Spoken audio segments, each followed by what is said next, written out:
नमस्कार साथियों, मैं हूं आपका मित्र और आपका मेंटर आलोक कुमार श्रीवास्तव। लाइव आने का कुछ खास कारण था। बहुत सारे लोगों का कॉल, मैसेज और बहुत सारे व्हाट्सएप पे हमको मैसेज भेजा जा रहा है मेरे बारे में। तो मैंने सोचा कि थोड़ा सा एक बार मैं लाइव आके सारी चीज़ों को क्लियर कर ही देता हूं। और सुबह से चूँकि मैं क्लास ले रहा था, काफ़ी बिजी था और शेड्यूल काफ़ी बिजी होने की वजह से अभी जस्ट मैं फ्री हुआ हूँ। तो जो मैसेज कॉल आया था उसको मैंने सुना भी, बहुत सारे ऑडियो भी सुन रहा हूँ मैं। तो मैंने सोचा कि एक बार क्लियरिफिकेशन दे दूं। और ये क्लियरिफिकेशन उसके लिए है, आप समझ रहे हैं ना, उस चूहे के लिए है जो बिल से अभी बाहर निकला है। अभी जस्ट बिल से बाहर निकला है। वो 2 दिन पहले उस पर हमला हुआ था और 2 दिन के अंदर ही वो बिल से बाहर आ गया है और अब अपना चेहरा दिखाना शुरू कर दिया है कि हम क्या हैं। तो जरूरी हो गया था उसको, चूहा को बिल से बाहर निकालने के लिए ना, उसको डोज देना जरूरी था। कोरोना वायरस से भी बहुत खतरनाक है ये, लेकिन ये समझ नहीं रहा है कि ये जो डोज उसको मिला था कोरोना वायरस के लिए तो 2 डोज देना पड़ता है। लेकिन मेरा 1 डोज ही काफ़ी हो गया और 1 डोज में ही उसका इलाज हो चुका है। और आप देख रहे होंगे कि अब वो पॉजिटिव वे में काम करना शुरू कर चुका है। अच्छी बात है भाई, पॉजिटिव वे में काम करना शुरू करो, अच्छी बात है। अब पॉजिटिव रहो और पॉजिटिव वे में काम करना शुरू करो।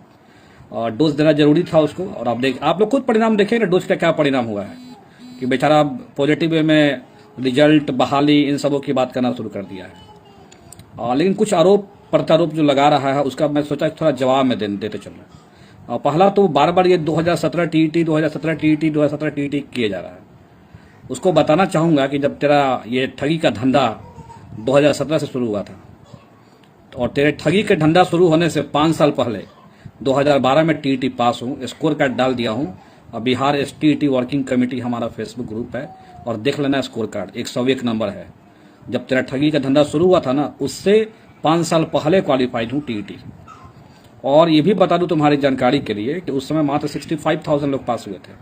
और अब जाके अभी भी बिहार सरकार के वेबसाइट पे जो टीईटी के मार्क्स रोल नंबर लोड होगा उस पर चेक कर लेना। कहीं तुम्हारी तरफ फर्जी उर्जी हम लोग बनाने वाला आदमी नहीं है, अपने मेरिट से लाया गया नंबर है। तो ये जो तू ढोल पीट रहा है ना 2017 का, तो तुम्हें जानकारी के लिए बता दूं कि वैसा 2017-14 कितना टीईटी पास करके फेंका हुआ है डिग्री। और वो डिग्री दिला के ये जो तू दिखा रहा है कि तू बहुत बड़ा एहसान मेरे ऊपर कर दिया था। तो पहली बात तो ये बता दूं कि वो जब इतना बड़ा, तू खुद 2017 में तू इतना बड़ा लड़का था और इतना कुछ किया, तो खुद तेरा रिजल्ट क्यों नहीं आ जा रहा, ये बता रहे सब कुछ के सामने में। गलत प्रश्नों के बदले अंक दिलाने के नाम पर तू लोगों को ठगते रहा और कहा नहीं गया हाई कोर्ट में लोगों को अभी तक 17 से लेकर 21 तक दोहरा रहा है। और न खुद तेरा रिजल्ट आया और न जिसके तू ठगा पैसा किसके नाम पे, ना उसका रिजल्ट आया। तो ये जो तू 2017 रट रहा है ना, ये रटना बंद कर दे। तेरे 17 से 5 साल पहले मैं टीईटी पास हूँ, ये तुमको बता देता हूँ। और मैंने ये भी बता दूं, सारा जो अप्लाई भी मैंने किया है वो 1 से 5 में ज्यादातर किया, क्योंकि सबको पता है कि 1 से 5 में ज्यादातर सीटें हैं। और रही बात एसटीईटी का, तो तू भी जानता था कि एसटीईटी पहले वाला में भी अच्छा गया था। 115 नंबर बताया था कि पहला वाला में भी गया था और दूसरे वाले में भी गया। और खैर तुमसे मेरा कंपेरिजन तो कभी हो ही नहीं सकता, तुमसे कंपेरिजन कभी करना भी नहीं है हमको, क्योंकि कंपैरिजन हमेशा अपने से जो अच्छे लोग होते हैं उनसे किया जाता है। तुम्हारे जैसे नीच लोगों के साथ तो कंपैरिजन हो नहीं सकता। और ये नीचता का अर्थ है तुम्हारा सोच। तुम्हारा सोच हमेशा, नीचता का मतलब तू दूसरे अर्थों मत लेना। नीचता का अर्थ है तुम्हारा सोच। तुम्हारा सोच हमेशा दूसरों को ठगना रहा है। और तू कहता 17 की लड़ाई तू लड़ा था। अगर तू 17 की लड़ाई लड़ा था और दूसरे को तू रिजल्ट दिलवा रहा था, तो तेरा खुद का रिजल्ट क्यों नहीं आया, इसका जवाब सब लोग के सामने दे दे। और आज जब तेरा रिजल्ट आ गया है, कितना तू ढोल पीट रहा है, ये ढोल तो तू तब पीटा है जब बिल में चूहा घुसा हुआ था, लेकिन जब तुम पे हमला हुआ है तब तू बिल से बाहर निकला है। खैर कोई बात नहीं, अभी भी समय है और समय के साथ बदल रहे हो, अच्छी बात है। पॉजिटिव वे में काम करोगे, अच्छा रहेगा। और नकारात्मक फैलाना बंद कर दो। और रही बात की तुमने बहुत लोगों को न्याय दिला दिया, अरे तुमने तो मैथ और साइंस वालों की जिंदगी को बर्बाद कर दिया। मैथ वाले बच्चे जितने भी तुमको बद्दुआ देंगे ना, वो सारी बद्दुआ तुमको लगेगी, घबरा मत तू। अब ये नौकरी अब तुम्हारे लिए लग रहा होगा कि बहुत बड़ा तू आईएएस की नौकरी निकाल लिया होगा टीईटी पास करके। ऐसा कितना स्टेट है टीईटी पास करके बैठा हुआ हूं मैं, ठीक है। तुमको लग रहा होगा भले ही कि बहुत बड़ा तुम्हारी नौकरी है, क्योंकि तुम तो कभी आज तक टीईटी पास किया नहीं। कितना बार तू दिया, कितना बार फेल हुआ, कितना बार न्यायालय का दरवाजा खटखटाया, और अभी भी गलत प्रश्नों के मांग पीटते पीटते और 2021 आ गया, लेकिन अभी तक तेरा 17 वाला रिजल्ट आया नहीं। तो जो बंदा खुद का रिजल्ट अपना, जिसका रिजल्ट नहीं हो, वो बंदा ढोल पीट रहा है मेरे रिजल्ट दिलवाने का। अरे मेरे रिजल्ट अगर आज भी तो मेरी काबिलियत सही, मैंने परीक्षा दिया था, और परीक्षा देने के बाद रिजल्ट आया, तुम्हारे एहसान से थोड़ी मिल गया हमको रिजल्ट। और अगर तू एहसान उसको तुम मान रहा है तो तू जाके देख ले, 2012 वाला भी रिजल्ट डाल दिया हो फेसबुक पे। जब तेरा जन्म नहीं हुआ था, जब तेरा ठगी का धंधा शुरू नहीं हुआ था, ठगी का धंधा तो तू 2017 से शुरू किया था, और मैं 2012 से टीईटी पास करके बैठा हुआ हूँ। और आज से मैं शिक्षण नहीं करता हूँ, और लगभग 19 सालों से मैं शिक्षण के व्यवसाय में जुड़ा हुआ हूँ।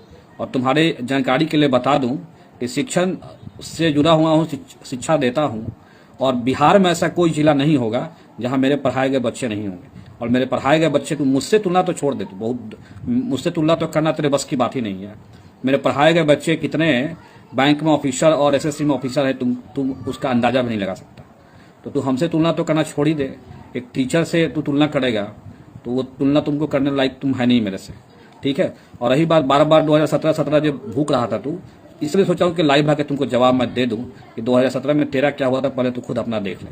और जिस आदमी के खुद रिजल्ट नहीं और दूसरे को रिजल्ट दिलवाता है, यही तो है सबसे बड़ा ठगी का धंधा। और तेरा धंधा 2017 से ही शुरू हो गया था और बंद नहीं हुआ। वो तो 19 सीटेड वाले लोग के लिए भी तुम्हारा धंधा शुरू रहा। एक सीटीटी के अलाउ कराने के लिए 2-2 केस तू करवाया, दो ग्रुप बनवा के केस करवाया कि 2 केस करवाएंगे और 2 केस के नाम पे लोगों से ठगेंगे। और कितना पैसा तू कलेक्शन किया और तुमने कितना अकाउंट स्टेटमेंट जारी किया, सबको पता है। कि पता चला कि 15-20 दिन पहले कलेक्शन शुरू किया था और 15-20 दिन बाद के बाद अकाउंट नंबर जारी करके और तू अपने कलेक्शन दिखा रहा था। तुम्हारी जानकारी को बता देना चाहता हूँ, यहाँ बैठे बैठे एक फोन में तेरे अकाउंट में उस ड्यूरेशन में कितना पैसा आया था ना, यहाँ अकाउंट स्टेटमेंट तुम्हारा मेरे पास चला आएगा, यहाँ बैठे बैठे। अभी तू पहचान नहीं रहा है कि तू कौन आदमी से तुमको पाला पड़ा है। तू समझ लिया है कि हमको आम अभ्यर्थी, तुमको बता दे कि हम आम अभ्यर्थी नहीं समझना हमको, क्योंकि मैं पहले ही बता चुका हूं कि तुमको कि 2011 में मेरी टीटी पास है और मेरी जॉब भी हो रही थी, मैंने जॉब किया नहीं। और तो तू छोड़ दे, जॉब की तू बात छोड़ दे, तू पहले मेरे बारे में पता करना कि मैं किस फैमिली से हूँ और मेरे फैमिली के लोग जॉब कितने लोग को दिए होंगे, ये थोड़ा पता कर लेना तो एक बार। जो लोग मुझे जानते हैं और जो मेरे नज़दीकी हैं वो मेरे जानते हैं मेरे परिवार के बारे में कि हमारे परिवार के लोगों ने कितने लोगों को नौकरी दिया है, एक बार तू पता कर लेना थोड़ा। अभी तुमको मेरा बैकग्राउंड पता नहीं है और तुम्हारा जो ठगी का धंधा है वो बंद कर ले। और ये यूट्यूब पे और जो वीडियो एडिट करके वीडियो ऑडियो डाल रहा है ना, ये बंद कर ले। ये एडिटेड वीडियो ऑडियो डालने से कुछ होने वाला है नहीं मेरे को, क्योंकि तुमको पता है कि तुम जितना डालोगे, जितना तुम हमारे ऊपर कीचड़ फेंकोगे, कीचड़ तुम्हारे ऊपर पड़ेगा। तुमको टारगेट करने का बस एक कारण था, इतना तो बहुत बड़ा रहनुमा बन गया है। तो जब ऑनलाइन एग्जाम के बाद भी तुम्हारी एक्टिविटी क्या थी सब लोग को पता है। अब तुम्हारा रिजल्ट आ गया है तो तू अब मसीहा बनने लगा कि हाँ अब तो हम भी अब साथ में आ गए हैं आप लोग के। चलो आ गए, अच्छी बात है, लेकिन कम से कम जो पहले कर्म कुकर्म किए हो ना, उसका फल तो तुमको भोगना ही पड़ेगा। घबरा मत। हजारों अभ्यर्थी हैं जिनका रिजल्ट नहीं हो पाया, जो पहले एग्जाम में अच्छा कर रहे थे। अरे मेरी बात तो छोड़ ही दो यार, मैं तो पहले भी एग्जाम में 115 ला रहा था और इस एग्जाम में भी भगवान के दया से नॉर्मलाइज होने के बाद भी 109 नंबर आया। मुझे तो कोई फर्क नहीं पड़ा, लेकिन वैसे अभ्यर्थी जो मैथ के परीक्षार्थी थे और तुम्हारे केस के कारण तुमने अपने केस में डाला क्या कि मैथ के अभ्यर्थियों को केवल मैथ पूछा गया था, मैथ के अभ्यर्थियों को फिजिक्स, केमिस्ट्री और मैथ पूछा जाना चाहिए था। तुम्हारे इसी रीट की वजह से बिहार बोर्ड ने मैथ के क्वेश्चन में फिजिक्स, केमिस्ट्री और मैथ डाला।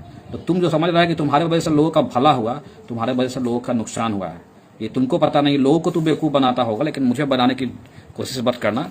और तुम्हारा सारा जन्म कुंडली रखे हुए हैं। और रहा बात फोन करने का और रिकॉर्डिंग डालने का, फोन किसने किया था वो तुमको खुद पता है। मैं तुम्हारे पास फोन करने नहीं गया था, तुम मेरे पास फोन करने गए थे। और जो फोन किए थे उसका 3 रिकॉर्डिंग में डाल चुका हूं ऑलरेडी, क्या तुम फोन किए थे और क्या तुम बोले थे। वो तुम बधाई वाला जो ऑडियो डाल रहे हो, वो बधाई तुमको बैंक में डाला गया था कि तुम तो डिमांड जो कर रहे थे ना कि फिजिक्स, केमिस्ट्री और मैथ की परीक्षा हो।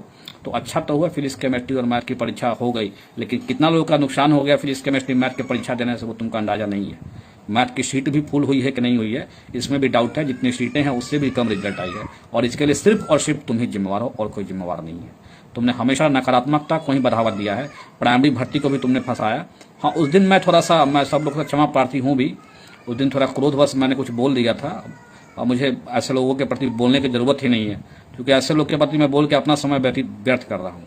और ये मेरा लास्ट वीडियो है उसके खिलाफ, और मैं दोबारा बोलूंगा भी नहीं, क्योंकि इतना फालतू टाइम नहीं है मेरे पास ना कि तुम्हारे खिलाफ बोलते रहें और ये करते रहें। हाँ, तुम बोलते रहो, करते रहो जो तुमको करना है, लेकिन एक बार बता देते हैं कि फिर कभी भी गलत अगर करोगे तो गलत के खिलाफ पहला आलोक श्रीवास्तव तक तुम्हारे खिलाफ खड़ा होगा। पहले भी खड़ा थे, आगे भी खड़ा होंगे। बहुत दिनों से मैं देख रहा था, चुप था, सुबह से मैसेज, कॉल, ऑडियो वगैरह आ रहा था, लेकिन मैं सोचा कि इसको जवाब मैं देते चलूँ। थोड़ा एक चीज़ और कहना था, मुझे लाइव आया हूँ तो थोड़ा सा एक मुद्दा मैं और रखना चाहूँगा। प्राइमरी के अभ्यर्थियों के बारे में मैंने कल एक यूट्यूब पे एक वीडियो बनाया था। सॉरी स्टेट के बारे में न्यूज़ दे रहा था, लेकिन उसमें कुछ प्राइमरी की बातें मैंने बताया था और लोग उसको बहुत सारे लोग नेगेटिव वे में प्रेजेंट कर रहे हैं। मैंने बोला भी था उस टाइम में कि देखिएगा बहुत सारे लोगों को ये मुद्दा मिल जाएगा कि हाँ कि अब आलोक सर प्राइमरी के खिलाफ हैं। अरे भैया नेताजी, आप लोग अभी 2 साल से घूम रहे हो। 2017 से टीटी पास करके कितना आंदोलन हुआ और किस आंदोलन में कहाँ मैं नहीं रहा, पता कर लीजिएगा थोड़ा इस बारे में। और हम लोग भी घूमे हुए हैं 2017 से लेके 19 तक। हाँ 19 के बाद थोड़ा सा सक्रियता कम हो गई और चूंकि लग रहा था कि अब नोटिफिकेशन वगैरह आ गया, अब तो बहाली होगी और नोटिफिकेशन आया उसके बाद से बहुत सारे केसेस वगैरह चले। हाँ मेरा जो मोटिव था वो बोलने का कि अगर एसटीटी का ज्वाइनिंग पहले होता तो ज़्यादा बेहतर होता। मैं केवल ज्वाइनिंग की बात कर रहा था, प्रोसेस तो पहले से ही शुरू है, प्रोसेस तो अभी एसटीटी का शुरू भी नहीं हुआ है। लेकिन मेरा मानना है, पर्सनल ओपिनियन है मेरा, कि एसटीटी की ज्वाइनिंग पहले होनी चाहिए। और ये क्यों होनी चाहिए इसका मैं एक्सप्लेनेशन भी आपको दे देता हूँ। हो सकता है कि आप मेरी बातों से सहमत नहीं होंगे, लेकिन मैं चाहता हूँ कि आपको बता दूं कि क्या इसके पीछे लॉजिक है। इसके पीछे लॉजिक ये है कि अभी जो प्राइमरी में जो मेधांक बना हुआ है, आप देख रहे हैं कि सब लोग टॉप किए हुए हैं और आपको पता है पुराने सिस्टम से ही चल रहा है पूरी बाहरी प्रक्रिया। तो हो सकता है कि मान लीजिए कि जितनी सीटें हैं और जितने टॉप रैंकर हैं उन सब का हो जाए, लेकिन जो बिलो रैंकर है, जिनका परसेंटेज कम है, वो जरा सोचिए आप कि अगर आपका परसेंटेज कम है, आप मेधा सूची में बहुत पीछे में हैं, तो फिर आपका क्या होगा? क्या आप चाहिएगा कि हाँ फिर यहाँ पे बढ़ा रहे? क्योंकि आपको भी पता है कि अगर एसटीटी की बहाली पहले नहीं होगी, मैं नियुक्ति पत्र की केवल बात कर रहा था कि नियुक्ति पत्र स्टेट को पहले मिलना चाहिए। अगर एसटीटी वाले लोगों को नियुक्ति पत्र पहले नहीं मिलेगी तो वो लोग प्राइमरी में अगर उनकी नियुक्ति होगी तो वो छोड़ेंगे नहीं, सीधी सी बात है, और कोई भी नहीं छोड़ेगा। तो इसलिए जो अगर प्राइमरी में सब लोग चले जाएंगे, जितने भी आपको बीएड वाले कैंडिडेट हैं जो एसटीटी पास हैं, तो ऑब्वियस है कि उनका जो सीट होगा वो दूसरे लोग को मिल जाता, जो नीचे के रैंक वाले होते उनको मिल जाता। लेकिन अगर सब लोग यहाँ ज्वाइन कर लेगा, और ये ऑब्वियस है कि जब हाई स्कूल में होगा तो वो लोग छोड़ के फिर हाई स्कूल में जाएंगे, तो नुकसान इससे किसका होगा? नुकसान इससे टॉप मेरिट वालों को नहीं होगा। टॉप मेरिट वाले तो चाह रहे हैं कि पहले हो प्राइमरी का, हम भी चाह रहे हैं पहले हो, लेकिन हम ये सोच रहे हैं कि जो लोअर मेरिट वाले हैं उनको नुकसान नहीं हो। और आप खुद से, आप पढ़े लिखे व्यक्ति हैं, आप खुद सोचिए कि अगर एसटीटी के नियुक्ति पत्र पहले नहीं मिलता है, ऐसे मिलेगा तो नहीं ये भी तय है, क्योंकि आपने देख लिया कि प्रधान सचिव ने स्पष्ट कर दिया कल ही कि पहले छठा चरण होगा और उसके बाद जो प्राइमरी की चल रही 94,000 वो भर्ती पूरी होगी और उसके बाद ही मतलब जो है स्टेट का होगा। इसका मतलब मनसा शिक्षा विभाग का खुद समझ में आ रहा होगा आपको। वो चाह ही रहे हैं कि प्राइमरी में सब ज्वाइन करेगा और फिर प्राइमरी के बाद छोड़ के फिर हाई स्कूल में सब भागेगा और फिर उनकी सीटें जो है वो कहने के लिए ढोल पीट लेंगे कि हमने 94,000 90,000 भर्ती कर लिया और पता चलेगा कि 10,000 लड़के फिर से प्राइमरी छोड़ के हाई स्कूल में चले गए। ये मेरा मोटिव था कहने का। लेकिन अब इसको लोग गलत तरीके से प्रेजेंट कर रहे हैं, क्या लोग की नहीं चाहते हैं कि प्राइमरी की बहाली पहले हो? ऐसा कुछ भी नहीं है कि मैं नहीं चाहता हूँ कि प्राइमरी की बहाली पहले हो, लेकिन बस यही कहना था कि आप लोग इसको समझिए थोड़ा। इस कारण से मैंने बोला था, ऐसे प्राइमरी की बहाली और 30,600 जो है, 30,000 जो जितना था 30,600 उनकी ही बहाली पहले होगी, ये तय है। लेकिन लोगों की जो मनसा है, कुछ बात मैं बोलता हूँ कमेंट को उसको गलत वे में प्रेजेंट करने का, इसलिए मैं सोचा कि थोड़ा सा आपको इस बारे में बता भी दूं, अभी आया था तो बस लास्टली मैं यही कहूंगा कि सब लोग अब बहाली की तैयारी में लग जाइए। बहाली के लिए जो प्रयास होना चाहिए वो हम लोग किया जाए। और अब मैं लास्ट बार ये बोल रहा हूँ कि अब मैं कमेंट नहीं करने वाला हूँ उस आदमी व्यक्ति पे, क्योंकि कमेंट करके अपना टाइम वेस्ट करना है। मेरे पास खुद टाइम नहीं है, आपको पता है कि सुबह 7 बजे से लेकर रात के 8 बजे तक मैं क्लास लेता हूँ। अब टाइम मेरे पास है नहीं कि मैं उतना इन लोगों पे टाइम दे पाऊँ, ऐसे अनसोशल एलिमेंट्स पे टाइम देने के लिए मेरे पास वक्त नहीं है। तो लास्ट था ये वीडियो मेरा, क्योंकि वो बहुत सारी चीज़ों को बोला था, मैं सोचा कि थोड़ा सा एक्सप्लेन कर दूं थोड़ा। बहुत लोग को माइंड में डाउट हो रहा था कि आलोक जी 17 में टीटी पास किए हैं उसके रहमो करम पे, बहुत लोग मैसेज कर रहे थे हमको। हम बोले कि भैया 17 छोड़ दीजिए, मैं 12 से टीटी पास करके बैठा हुआ हूँ, 17 तो बाद में हुआ था। और आलोक जी का ज्वाइनिंग भी हो रहा था, आलोक जी ज्वाइनिंग करने नहीं गए थे because Alok ji already private coaching में अच्छे पैकेज पे काम करते हैं, यही कारण है। चलिए ठीक है, सबों को शुभ रात्रि। हम लोग और भी प्रयासरत हैं, बहाली की दिशा में जो भी सकारात्मक कदम होगा हम लोग उठाएंगे, अपने स्तर से जो करना होगा हम लोग करेंगे। सबों को शुभ रात्रि।